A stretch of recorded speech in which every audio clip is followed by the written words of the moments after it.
Welcome everyone to the very first episode of the Normal One TV with your boy Tony. Now you may have seen me on Cop Arts of Anfield doing a few bits here and there with the guys, Gareth, etc. And I wanted to always start my own sort of channel, and this is the debut of it. And just have a platform where I can speak how I want to speak, the way I want to speak it, my thoughts, my feelings, and give you some content that is, while very football and Liverpool Football Club based, I want to put the humanistic side and the sort of mental thinking and emotional side of this as well. What I mean by that is that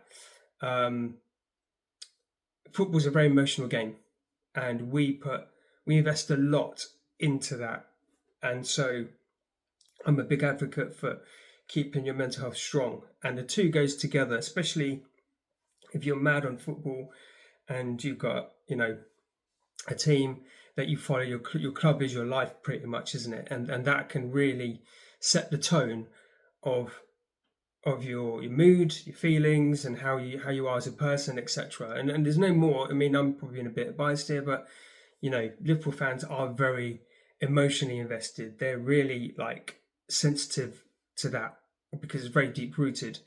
It's part of the culture, it's part of the club, it's part of the heartbeat of Liverpool FC.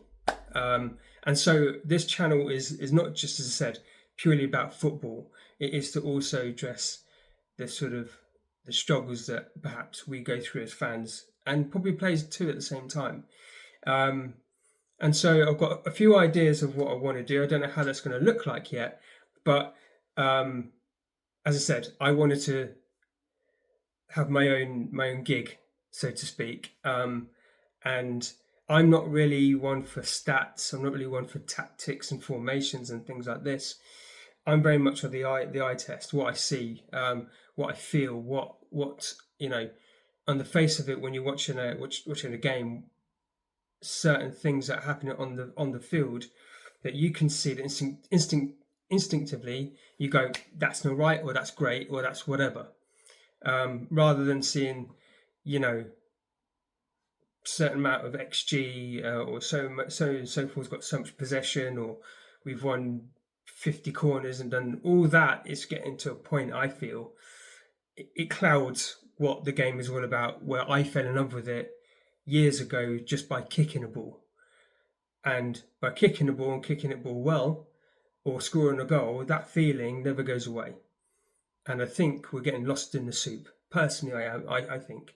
So I wanted to kind of just use this channel of mine where I can just bring that to the forefront, invite people in as much as they want to, let them have their say, what they want to say, and see if this is going to be different. But as I said, part of this as well is to help my viewers to really make sure that up here is okay and sweet, because it can send you in a dark place, which we have heard and seen about, especially in football, how much it can take out of a person. So I want it to be an educational piece as well, and something that you can benefit from. So that's why I've called it the Normal One TV. It kind of arcs back to the Jurgen Klopp days and the sort of times that we had with Jurgen Klopp, of course. And I think also it's quite aptly kind of named because of mental health, the Normal One, you get it, all that kind of stuff. So yeah, welcome. Thank you for tuning in. Hopefully you're tuning in, and it was lovely to get some subs and likes and hypes and views and whatnot. I know that if any of you kind of pick this up and see it and watch me before I do a rant on the last game and slot, whatever, that's me in a nutshell, by the way. And I think got some really good views. I think I've got something 146 or something like that, which is, to me, is insane. Like 146 people or close enough watched it. So thank you for doing that. So I hope I get the similar sort of attraction. But if I don't, that's fine. It's just a platform where I just want to talk really. And I think the first thing I want to talk about is the final closure of this season, the sacking of Arne Slot, the fallout from that, the potential of maybe a new manager coming in, whoever that looks like, the future, obviously, what's going to happen, which I think or feel, and just my sort of thoughts around it. And also going to touch on other things like other teams, like obviously Arsenal, and they've obviously won the league and lost the Champions League. Where and things like our rivals like Manchester United and Everton and everything else in between. So let's start off with Arne Slot. I am so ecstatic about that. Now, I know it was a couple of days ago that it happened, and I remember the news broke when it kind of popped up on my phone. I couldn't be more happier with that decision. Now, I probably would say I hate Slot. I don't know the guy personally. I hated him being our manager. Let's get that clear. I don't hate people for being vindictive and stuff like this. And I probably said a few things, like probably in the previous channel that I was on. But the fact of the matter is he was not fit for purpose for our club. And don't get me wrong, it was lovely to see that in his first season that he'd won the league for us. And I genuinely felt it was almost like history repeating itself with Klopp coming in and he laid the foundation just the same way Shankly did, and then Paisley comes along and he just kind of continued it. And I thought Slot was going to be that guy. Unfortunately, it was a bit of a false kind of hope, because the problem was it was still very much a Klopp's team that won that league. And I will also be honest and say Man City wasn't the same team. They were off the boil, so that they weren't really too much of a competition, if you like. And Arsenal was still doing Arsenal things, being second again and all that stuff. They just had the metal for it, but we had a champion winning team still, and it seemed very academic on what we did. So all I think Slot kind of did was let things kind of flow out, and he did kind of put one or two things in place where we conserved our energy, but we weren't great. We weren't fantastic in that season. We struggled at times in certain games, which I saw, and I thought it was red flags then, but I didn't really pick up on it. So it was just almost, I think this season and last season was very poor leagues. It wasn't great. And if we were coming up against a Man City that were at their peak, we would have been absolutely gone. We wouldn't have won it. We would not have won it, in my personal view. So this year was probably a continuation of last year, where the only difference was Arsenal was us last season, and they managed to get it over the line, and at the 2 games before it actually ended, and we'd won the league like 5 games prior to that. So and congratulations to Arsenal, to be fair. They were just a consistent team. Were they the best team? Absolutely not. Were they a great footballing team? Absolutely not. Did they have decisions go with them for officiating? Absolutely correct. We all know this. We all can see it, whether we like it or not, and whether Arsenal fans like it or not. They got it over the line. They were just had the squad to kind of do it. And in all honesty, I think the sort of latter part of the season, City were probably the better footballing team that was there, because they were playing some fantastic football. Even United started to really play some good football, which is bizarre because it's been a long time coming, I suppose. Aston Villa's playing good football, So yeah, it was a poor league competition this year. I feel anybody could beat anybody, and Spurs just about got themselves into safety, and West Ham go down, and all the rest of it. But I'm going back. I'm digressing a bit. I want to cover Arne Slot. So yes, so from that, and the first 5 games was probably again a bit of a facade because we won those 5 games on the trot, and then the rest of it just tailed off into a tailspin and just ended up being shit. And it was telling. The football, I mean, don't get me wrong, we invested well, but it was clear to see that as the season went on, as the weeks went on, as the months went by, that plays were dropping off. And it looked like from the face of it that they didn't personally want it. I honestly feel that they started to come away and be disconnected towards a manager or coach or trainer, as what VVD said in his recent comments about Arne Slot leaving. So there was a massive disconnect, and by this point anyway, it was evident that there was a massive disconnect between us as fans and Arne Slot. You know, there was no manager that I know of has been booed 4 times in the season, and his arrogance started to really wane on a lot of people. Pundits and media were saying something completely different because they want to change up the narrative, but we know, we fans, we are smart. We know what's going on. We can see things. We can smell shit from afar. And this guy did not really endear himself to the fans. Didn't get himself immersed in the city. Didn't take the time to invest his time and understand what Liverpool is all about. And that's your fatal flaw. If you're not interested, if it's just a club and it's just a job for you, don't come to work for Liverpool. Just don't. It's not for you. There are managers out there, and I will take the manager at Wolves, and I keep an eye on Wolves because my little one likes Wolves and supports them. But even though they were relegated, that team and the fan base are absolutely behind the manager. Even though they got relegated, even though they had such a bad season, they were behind him because the reason is that you could see that the players were really trying. They don't have the qualities like obviously what we do and other teams do, but they had fight, desire. They were playing for him, and the fans they all were one unit, and they all went down together, and that is telling. And I said a few times, I wish I had that kind of manager, that feel good factor back again at Liverpool, because it had disappeared.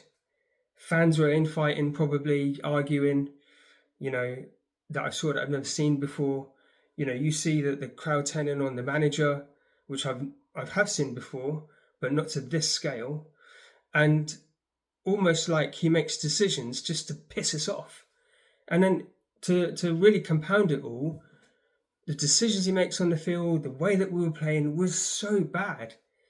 It was so bad that I refused to start to watch the games. And then I had to go on the other channel and give my reaction, and it was always very anti-Slot, and that's how I felt. I couldn't see any football. You know, I'm supposed to be talking about football, and all I'm talking about is bloody Slot. And that's how bad it is. We shouldn't be doing that. I should be talking about, like, you know, maybe talk about tactics and the way we were set up, or did you see that pass from so-and-so, or, you know, that passage of play, and I could see, like, you know, shoots of really good football happening here. Or I couldn't talk any about that because it was the same crap getting worse and worse. And he was very much a part of that. He was the instrument that was driving this crap football. It really was, at the end of the day. He wasn't changing anything. I mean, like, we brought in so much talent, and let's take Wirtz, for example. He played him all over the place, and he looked bad. He literally destroyed a player in one season. And then last night he plays for Germany, and he's a revelation. Why is that? That manager put him in the right position to play his game, and he played his game. Our manager, former manager, coach, twat, traitor, dickhead, he played him out of position. Why? He never gave Calvin Ramsey a chance when we were crying out for a right back. Instead, he puts Dominic in that position and Curtis Jones in that position. Endo was there. He was fit and available when we probably needed a change in midfield. Didn't do that. He insisted on playing Gakpo on the left when he's playing an absolute shocker of a season. And don't get me wrong, Gakpo hasn't just fallen off a cliff. Gakpo, to me, is an average player, a good squad player, and good to have, but he's not your starter. But this guy started him. And then you got Rio sitting there waiting for his chance. He was a million times better and more dangerous than Gakpo on the left. And these are simple, basic things. These aren't hard. I'm not a coach. There's the different complexities and how you set your game up and, things to look for. But when things are so obviously wrong, change it and do it correctly. Don't do it like backwards. And that was my frustration. When we needed to change things up, and I'm not talking about a massive change. When we needed a YNWA to go to play, we really needed a result, and we're at the latter part of the season, why not play the kid? No, you're not having it. And it's just pure stubbornness, and in the end, it just drove us all mad. And in the end, we all checked out. And I am not the only person sitting here saying I'm so happy that Slot is gone. I can guarantee you 99% of our fans are breathing a sigh of relief. Because we were really, really unhappy with what we were seeing. We are used to seeing good football. We are happy to be beaten off the park by teams playing better football than us, but we tried and we've seen it under Manchester City. We were just second best to them, but we gave it everything. And we will applaud that all day long. And we can probably say that Man City cheated and all the rest of it. However, we went toe to toe with and pound for pound for Man City back then. We can't go pound for pound for shit.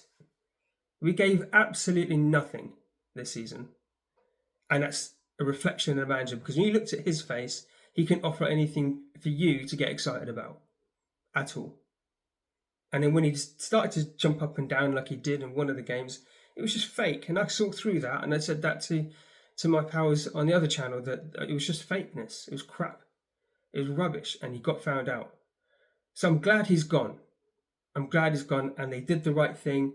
It's not typical for us to sack a manager so quickly. We would actually give him the chance, but it was getting too much. So a season, win the league, 2 seasons he got in total is 1 season too many. Or maybe half a season too many, because the writing was on the wall. He should have been gone in the Wolves game, personally.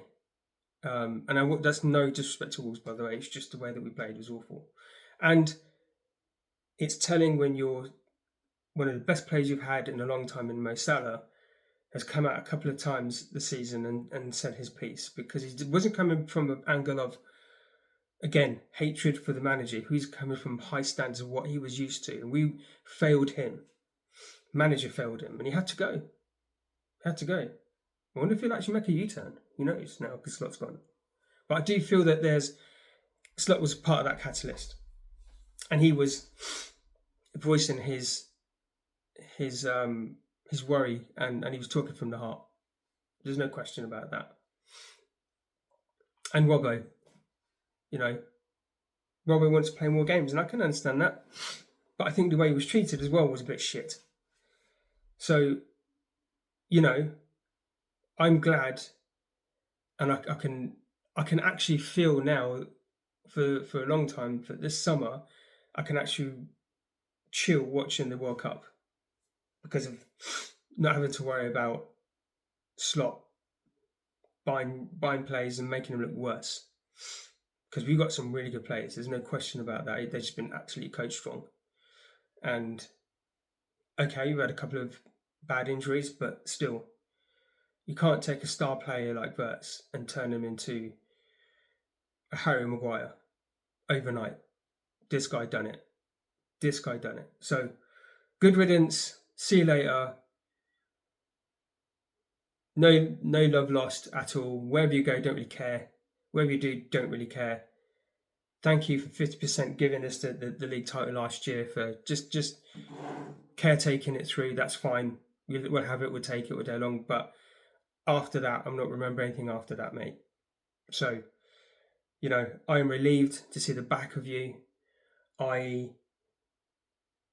I don't have the respect because some of the stuff you were saying in press conferences made us look stupid.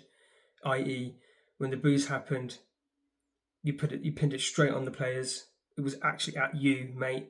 So for you to be ignorant, and arrogant, and up your own arse for that, you lost my respect a long time ago when you did that.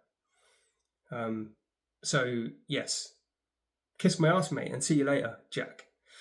So that's my thoughts on Slot, and I'm happy to finally close the chapter on it. Who we get now, I don't know. There is obviously strong talks of Iriola coming in, and that's not a bad shout because some of the football that he's managed to coach into his players is really good. And in fact, every time I think we came up against Bournemouth, I always kind of shat myself because I thought that we'll get beaten by them because they are a good footballing side. And he's brought up some good players as well. He could be the one. Me personally, I love to go out there and get Enrique, but I don't trust our owners to go and have that ambition. And in fact, don't be surprised if like City do a U-turn, tell Maresca to go and do one, and they go for Enrique instead, because they know, that's a guy that's retained a Champions League in this modern day era. Listen, if City have anything about them, I bet you they'll move first. We'd sit there be scratching our asses thinking about it. But for me, that's where you'd go and pay. If you're quite willing to shove £500 million last season to a squad, shove the money that way and get the right manager, because you can tell straight away from the football that they play and what he's about and his way of doing things on the eye that you can see, he's going to be, if he came to us, it'd be brilliant for us. He really would be. And I'm so happy that PSG won the Champions League and stopped the stupid anti-football that we've been watching for Arsenal for an entire season. It's been, well, not just now, it's been going on for 4 or 5 years. Like Arteta just plays shite football. And it's annoying that they won the league, but in a sense, it was a shite league anyway. So, if you add shit with shit, you get shit. And that's what we got, shit. So, football won for me. And they've been scumbagging their way all the way through this entire season. They should have had send-ins off. They should have penalties against them. They've had nothing, absolutely nothing. And to go out on penalties was bittersweet. It almost like there was some irony behind that. And the fact that they conceded a penalty in open play as well is perfect. And even better for that freaking goof, Gabriel, to skyrocket over the bar and Eze to be like an absolute twat and thought he was better than everybody else to miss that pen that he did. They got exactly what they deserved. There's a chance in the penalty shootout where they really could have done it. And if they'd have kept their head probably, instead of being up their own arse and thinking they're better than everybody else, they probably would have done it too, because they've got a really decent goalkeeper that would have saved their backsides. And I saw both penalties. The Eze one was just like he thought it was something else, and he got found out. So you let your team down. So you're a dickhead. And then Gabriel, he hit the ball. He thought, I know what he's trying to do. He's trying to give it power and put it do that sort of put it in top corner to win the Champions League final or keep him in it. And it backfired. In fact, if you look, there's a picture of him on the opposite side. We can see his face. He's trying to do a Bobby Firmino, like a no-look penalty. And it fucked up. Brilliant. Have that. And that, they've never won a European title. Spurs have. Crystal Palace have. Aston Villa have. Even West Ham's done it. And these guys still haven't won a European title. And I'm happy for that, because they've been giving it the big one all the way through, and they got humbled. So, next season, they may be able to be up there again competing. They're not going to win the Champions League again. In fact, ever. Sorry, not again, ever. And I just hope we move quickly to screw a manager. and we're able to get the players in fast so we can have a proper pre-season. Now it's going to be shit again because of the World Cup in between all of this, but I hope our guys have got a plan to execute these things, get these things in place. We've got a couple of injuries we've got to navigate in terms of the one to Ekatike's. That's the long term one, obviously, and Leone's on the road to recovery, and Isak's been off and on with injury. So there's going to be, hope we make substantial signings so that we have a good full squad. I don't want this nonsense that we can, compete in the league in all competitions with like 13, 14 people in the squad, which is what dopey ass Slot wanted to do, which is crap. Let's get a full squad. Let's get the full 25, 26, whatever that number looks like. Let's get that for a change.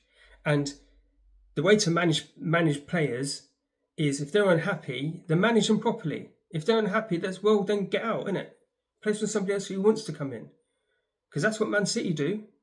They flood that team. And they've got like a third team that can bring out at any given point and play, whether they've got injuries or not. So we can do the same. This myth about players will be unhappy sitting on the bench, bollocks to that. They've got to earn their stripes the same way. So let's do something a bit different for a change and get a full squad of players. So when injuries does come, somebody can come in and do a job for us. Or if somebody's not playing well, that's to give somebody else a chance to come and play or become a first starter. That's how you earn your stripes. Not this, rinsing out of players like Van Dijk, who's 34, 35 years of age, playing every single minute of this season. Because why? We didn't have a reasonable backup. There's always going to be injuries. The demand for players to play in every competition is so high that we are going to have 4 or 5 injuries and really long ones because of it. And if that's the case, get ample replacements in. Get a second or third, fourth person that could come in. And if they're not happy to wait, well, he's the wrong person to take. Get somebody else who's happy to do it. So little things we can do better. And that's probably one of them. But I hope we can secure the manager quickly, whoever that looks like, the right person, somebody who wants to be part and fabric of Liverpool first off. That's the main thing. And can endear themselves to the fans very, very quickly will be a massive, massive help. And we will back you from day one. But if you start going against us, forget it, you're going to lose us quite quickly. And it's not all about the results as well. It'd be as long as you can see what you're trying to do. Like Klopp's first game against Tottenham, we could see really quickly what we were trying to do in that game. We drew 1-1 that game. In that game, it was 0-0. I think it was a draw. But we were fighting for everything. We ran our asses off in that game. And it was a big shift to what we were seeing under Brendan Rodgers. So I want to see that. I want to see our players really playing for the badge. Nothing else. The badge, the manager and the fans, that's it. That's what I've got to do. And Salah said it best himself. You leave it all out there. It's not about talent or anything like that. It's that you play your heart out, you will win. And that's what he did. So that's what we need as a manager. So in terms of what's going to happen next, well, for the future, I think at this moment in time, it's just let's get the manager correct and let's make the right signings early doors so that we can have a good pre-season. And then we get behind the guys again going into next season. And let's compete on all fronts. Let's bring our identity back. Or let the manager coming in give us an identity of a certain way that we can understand and we can pick up and follow. We always mention about the pass and move as a Liverpool way. Yes, it is, but it's been gone a long time ago. The only time I haven't really seen that again, and well, maybe under Kenny Dalglish for the second time around, but Klopp's way was not so much pass and move. It was breakneck football. It was heavy metal football. It was the press. It was counter attacks. It was fast, pacey, outrun your opponent. From minute 1 to minute 99. It wasn't 90 minutes. You know, you had to have the ball, play the ball high up the pitch. So there was a different identity with Jurgen Klopp compared to the old past me back in the day. So we've got to evolve again. And whoever comes in, bring that identity that we can fall in love with, which is the most important thing, I feel. So, with that being said, it's now time for us to relax, because I know football's a highly emotional game, like I mentioned before. And I want to use this channel to kind of say to you guys that, look, don't anchor all your feelings into this, because it will bring you down. And I know some friends of mine, people that I know that suffer with mental health, and one of the things that picks them up is football. They're following their club, whatever, and you know, you can give them massive highs and massive lows. The important thing is to understand what your triggers are and understand what brings you down. And I always do this for myself. When things aren't going well, have that rant, get it out, shout it out, talk to close friends, family, whoever, or do videos like this if you want to get it out of your system, so that you can move on from it and not let it sit here in your head, because it does affect you mentally. And I always say at the end of my videos is that keep this straight. And once a game is finished and done, irrespective of if it's a bad result, give yourself the 24 hours and leave it behind. It's done, it's finished. You can't undo it, you can't change it, you can't relive it. Don't relive it. It will burn you up. So, and trust me, Arne Slot was burning me up every single game that I saw, and I had to just give myself that time to just get over it. And doing things like this has really helped, because I'm able to talk the way I want to talk and feel the way I want to feel. And there's going to be people out there like me that are going to understand what I'm saying and probably connect with it. So I'm hoping that I can talk about this a little bit, and you guys can feel better and move on, and we can move on together. You know, it's not just all about me. This is about you as well. I want to build up a little community that we can share these kind of things, and you know, not be vindictive or hard or anything. Just care like we do as Liverpool supporters. I know I've been to Liverpool many times, and I've got good Liverpool mates that will, if you're in trouble, they will run and pick you up. That's how they are. You're one of them the minute you step foot into Liverpool and you put a red shirt on, you know, and they're complete strangers. They will put arm around you. They will sing along with you. And I tell you what, it really helps you as a person. You know, as I said, good for your mental health. So I will always end it on this. Always look after yourself, look after each other. Don't let anybody get you down. And I truly believe in a mantra of you never walk alone, because you are not alone. We're all together in all of this, and I'm there with you as well, as long as and you're there with me too. And I will always say at the end of all of these videos that you will never walk alone, and that would be really important. And I used to say that in the previous channel as well, because it was important. It's something that I live by, and it's something that I always strive to be. So I really do appreciate you tuning in for this first one. I don't know what it's going to develop into. As it goes on, it will evolve itself organically. And if there's anything that you want me to talk about, just let me know. Otherwise, I'll just pick out things that I think I want to talk about, and hopefully it resonates. But